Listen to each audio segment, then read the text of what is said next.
El mercado de carbono es un área que va a despegar cada vez más. El mundo lo necesita. Y el principal desafío que tenemos hoy es el Plan Nacional de Conversión de Tierras Degradadas.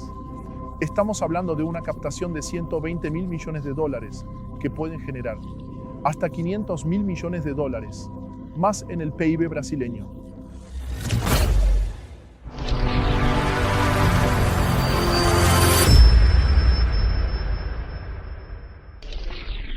Hola, soy Helen Gritzapes y es un placer estar aquí con ustedes para otro episodio de Conexión Climática. Vamos juntos a discutir el papel fundamental de la tecnología en la promoción de un futuro más sostenible. Green Talks es una colaboración entre Green 4T, que es una empresa de soluciones de tecnología y gestión de infraestructura de datos, con presencia en toda América Latina, y el portal de sostenibilidad Neomundo. Bueno, hoy vamos a hablar del mercado de carbono en el agro con una persona que es especialista en el tema, un querido amigo, Eduardo Bastos, a quien cariñosamente llamo Edu. Bueno, voy a leer hasta su currículum porque es un currículum impresionante. Edu, él es presidente del Consejo de Conexión Climática, socio del Fondo de Inversiones 10B, profesor asociado de Cumbriagro, líder del Comité de Sostenibilidad de ABAC, que es la Asociación Brasileña de Agronegocios, y CEO líder del Foro del Mercado de Carbono de la Coalición Brasileña Bosque, Clima, Agricultura. Él es también consejero de FIESP y CEO presidente del Consejo de Innovación de Cicarbón, de USP. Bueno, Edu, es un currículum enorme y es un placer enorme tenerte aquí con nosotros. El placer es mío. Gracias por la invitación. Genial, estamos aquí juntos de nuevo. Muy bien. Edu, hablemos ahora del mito de que la producción agrícola y la conservación no pueden coexistir. Háblanos un poco sobre por qué existe esta percepción errónea de que el agro no está relacionado con la conservación ambiental. Tiene todo que ver, y la verdad es que la población, con el tiempo, se ha vuelto cada vez más urbana. Es normal. En la década de los 70 comenzamos a ver un cambio, donde había más gente en las ciudades que en el campo. Y naturalmente eso aleja a las personas de la vida cotidiana, de lo que era normal para muchas personas mayores, muchas de las cuales aún viven en el interior, como ver morir a un animal, matar una gallina en casa, limpiar una gallina. Entonces, hoy en día, ya no hablamos más de gallina, hablamos de pollo. Esto es interesante. El propio modelo mental se va ajustando a una escasez visual de la comida y la comida pasa a ser algo que viene del supermercado, viene de la feria y no del campo. Y esa falta de conexión, obviamente, muchas veces, trae esa mirada distinta. No está mal, es normal, ha sucedido en otros países del mundo también. Pero definitivamente tenemos el desafío de reaproximar el mundo agro de la ciudad. Entonces, llevar lo rural al urbano y hacer esta integración para que las personas entiendan los desafíos que implica producir alimentos, fibra y energía, y cómo hacerlo de manera cada vez más sostenible. Edu, también, lo que pocos saben es que Brasil ya es líder y protagonista en la economía de bajo carbono. Entonces, cuéntanos un poco sobre lo que ya has hecho y que poca gente sabe, y cuáles son las próximas tecnologías en este mercado de bajo carbono. Sí, sin lugar a dudas, los dos puntos principales que refuerzo aquí están relacionados con ABC, la tecnología ABC, y el Plan Nacional de Conversión de Pasajes Degradados. ABC es lo que hemos estado haciendo desde 2010. Brasil fue el primer país del mundo en tener un Plan Nacional de Descarbonización de la Agricultura. Primer país del mundo en hacer esto. Y aún hoy, uno de los pocos en el mundo que tiene esto, bajo un plan gubernamental.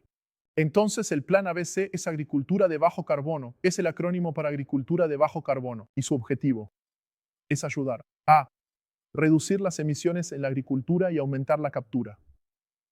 Entonces, a través de tecnologías como la siembra directa, plantar sobre la paja, en lugar de arar o rastrillar el suelo, que era algo que heredamos de la agricultura del norte del mundo, se puede lograr una mayor captura o una reducción Brasil hoy es líder. En este contexto, tenemos más del 80% de los campos brasileños bajo alguna tecnología.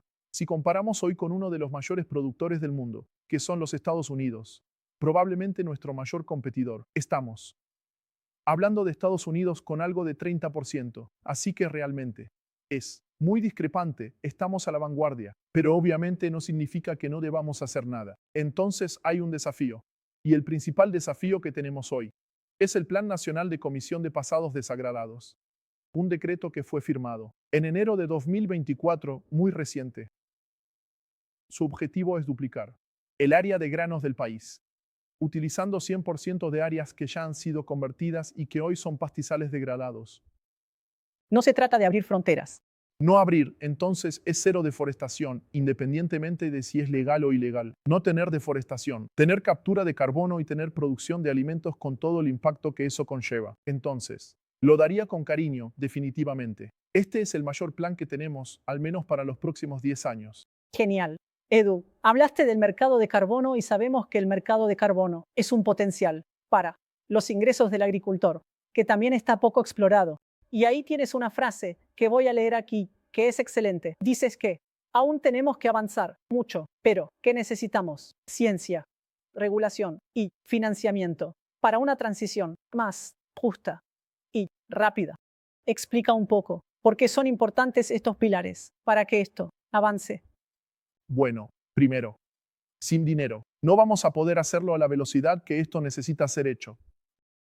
Entonces, el financiamiento tiene ese poder de fomentar el cambio.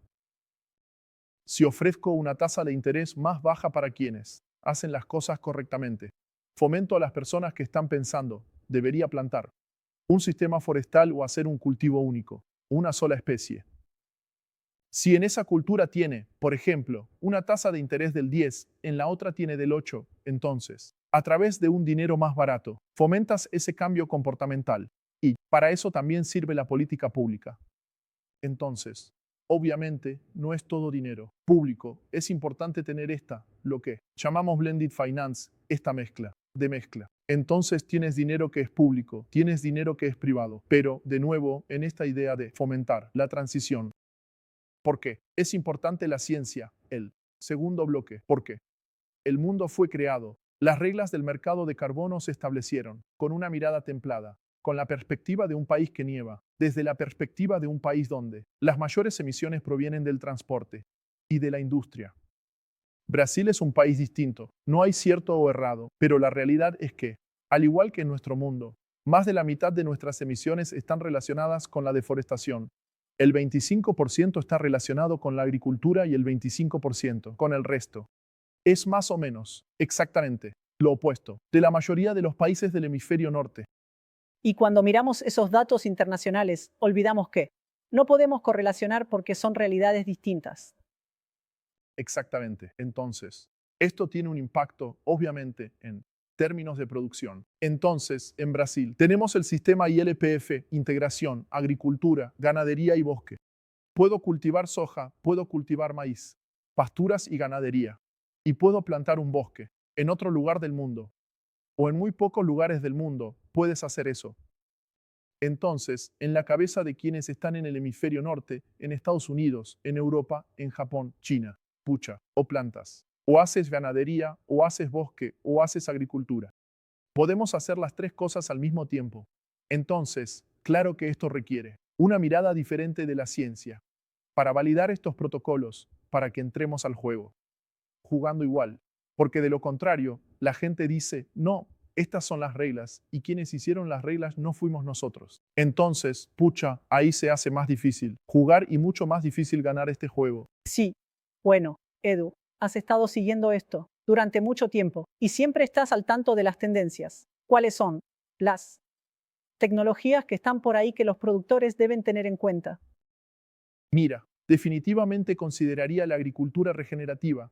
Es un tema cada vez más importante hoy en día y, dentro de la agricultura regenerativa estamos hablando de bioinsumos, de siembra directa, de fijación biológica de nitrógeno, por lo que se trata de reducir el nitrógeno químico, introducir microorganismos que realizarán esta captura, así que esta es un área súper importante para que podamos observar La segunda área, el mercado de carbono, de la que ya hemos hablado aquí, es un área que va a despegar cada vez más. El mundo lo necesita. Los países se han comprometido. Siempre. Bromeo, independientemente de creer o no, la ciencia dice que existe. Pero incluso para quienes no creen, Brasil firmó un acuerdo. Brasil, como país cree, firmó un acuerdo vinculante en la conferencia de las partes y necesita cumplirlo. Entonces, es una oportunidad que se presenta para el mundo. Y el tercero que mencionaría aquí es la digitalización, la inteligencia artificial, es decir, todas estas áreas relacionadas con esta frontera que está llegando para hacer todo, desde modelos de predicción de cosechas. Entonces, bueno, ¿va a llover más o va a llover menos? Esto tiene impacto en el tipo de cultivo, en el tipo de manejo, en el seguro agrícola. Levantar dinero. Pucha, voy a plantar un cultivo que no es viable para esa región. Pucha, no deberías hacer eso. Pero sí, en 10 años esa región se transforma de tal manera que va a ser viable. Y entonces, ¿lo hago o no lo hago? O intento aferrarme. Estas herramientas digitales nos ayudarán mucho, ya nos ayudan hoy, pero estamos solo al principio de esta transformación y particularmente en el agro. Todavía tenemos un espacio gigantesco para crecer. Bueno, ya hemos hablado de tecnología, Edu, y ahora me gustaría saber un poco. Una pregunta sobre el mercado de carbono en Brasil y en el agro. ¿Cómo está hoy en términos de cifras, de comercialización de créditos?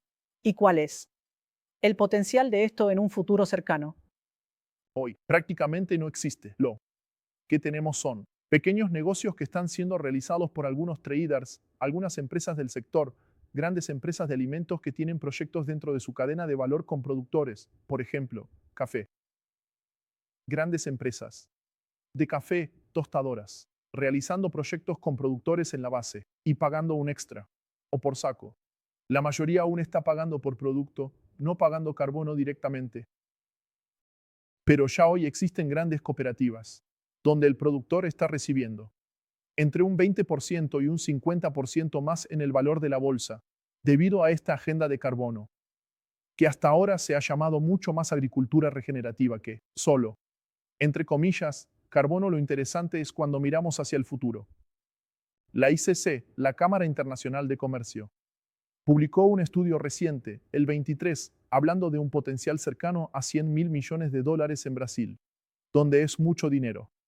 Es mucho dinero, es más que el PIB de muchos estados del país. Así que es importante y ahí tenemos un potencial. Dentro de la agricultura, el bosque.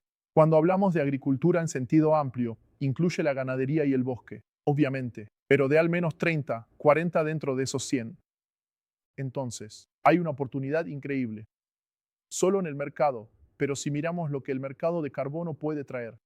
En el plano nacional, por ejemplo, en la conversión de pastizales degradados, estamos hablando de una captación de 120.000 millones de dólares para invertir en la recuperación de estas áreas que pueden generar hasta 500.000 millones de dólares en el PIB. Más, en el PIB brasileño. Entonces, esta es la belleza del mercado de carbono. En realidad, es una palanca, un resorte propulsor, para una serie de otros beneficios que vendrán anexos a esta agenda de carbono. Y son en estos beneficios donde están las grandes ganancias del país. No, y cuando hablamos de la ruptura de cosechas, estamos hablando de que tienes otro potencial de ganancia, incluso, de posicionamiento mundial de la agricultura brasileña. Eso es, eso es. Y es interesante cuando hablamos, no. Muchas veces las personas tienen una idea del carbono como algo etéreo. Y el carbono no solo, en última instancia, gente, es el humus. No. Es ese humus que a veces las personas compran humus de lombriz para esparcir, comparando mal. Es eso, es crear materia orgánica en el suelo. Esta materia orgánica es carbono. En gran parte es carbono puro. Y esa materia orgánica, además del carbono, absorbe agua. Cualquiera de aquí que ya haya esparcido estiércol o materia orgánica o humus en su jardín, ¿por qué lo esparces en el jardín? Nortecas. Nortina de casa. Porque va a aumentar la retención de nutrientes, va a aumentar la retención de agua. Esto aumenta la resistencia de las plantas a la sequía. Un suelo que tiene más materia orgánica soporta más periodos de sequía. Y esto, obviamente, tiene un impacto, nuevamente, en el enfrentamiento de la crisis climática y en el aumento de la productividad. Al final del día, estamos hablando de dinero en el bolsillo. Bueno, podría quedarme horas aquí hablando contigo, Edu. Es un placer tenerte aquí con nosotros. Siempre es bueno encontrarte y aprender mucho contigo sobre el carbono. Quiero agradecer a todos ustedes que estuvieron aquí con nosotros. Quiero que sigan acompañándonos. Como ven en cada episodio, aprendemos juntos. Yo aprendo mucho de mis entrevistados. Espero que ustedes también aprendan con nosotros. Síguenos en las redes sociales de Neomundo y de Green 4T. Denle me gusta, compartan. Y hasta el próximo episodio. Gracias.